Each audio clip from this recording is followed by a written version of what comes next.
कौटिल्य महिला शिक्षा प्रशिक्षण महाविद्यालय की छात्रा अध्यापिका दीपा मीणा, बीएड प्रथम सेमेस्टर, विषय इतिहास। इतिहास का अर्थ। इतिहास के अंतर्गत हम जिस विषय का अध्ययन करते हैं उसमें अब तक घटित घटनाओं या उससे संबंध रखने वाली घटनाओं का कार्यक्रम अनुसार वर्णन होता है।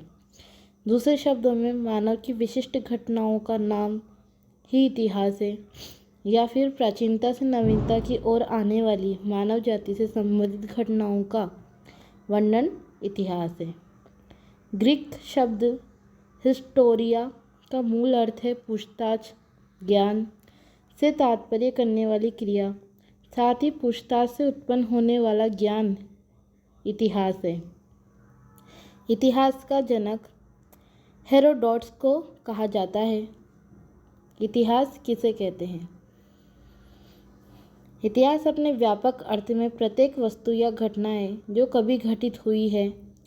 यह स्वयं अतीत है, चाहे वह किसी भी रूप में क्यों ना हो, परंतु अतीत को प्रत्यक्ष रूप से नहीं देखा जा सकता है।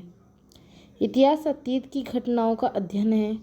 लोग स्रोत जैसे किताबें, समाचार पत्र, स्क्रिप्ट और पत्र, इमारतें और कलाकृतियाँ जैसे मिट्टी के बर्तन, उपकरण, सिक्के और मानव या पशु अवशेष सहित अतीत की चीज़ों को देखकर जानते हैं कि अतीत में क्या हुआ था।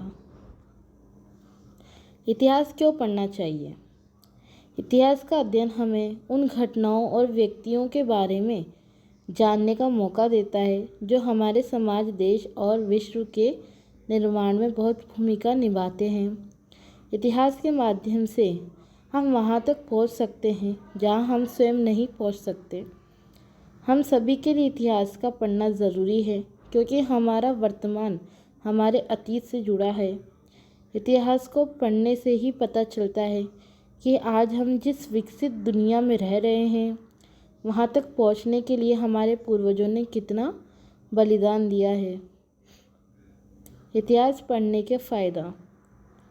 इतिहास पढ़ने से अपने पूर्वजों की जीवन शैली, शासन, अनुशासन, संगीत, विज्ञान, सामाजिक स्तर, आध्यात्मिक स्तर, आर्थिक एवं भौगोलिक स्थितियों का पता चलता है। हमें इतिहास में अतीत में हुई गलतियों से सीख लेते हुए वर्तमान समय में वैसी गलतियां पुनः न दोहराने की सीख मिलती है। इतिहास में हमें राजनीतिक एवं प्रशासनिक गुणों की जानकारी मिलती है जिनका उपाय वर्तमान में शासन व्यवस्था के संचालन में किया जा सकता है।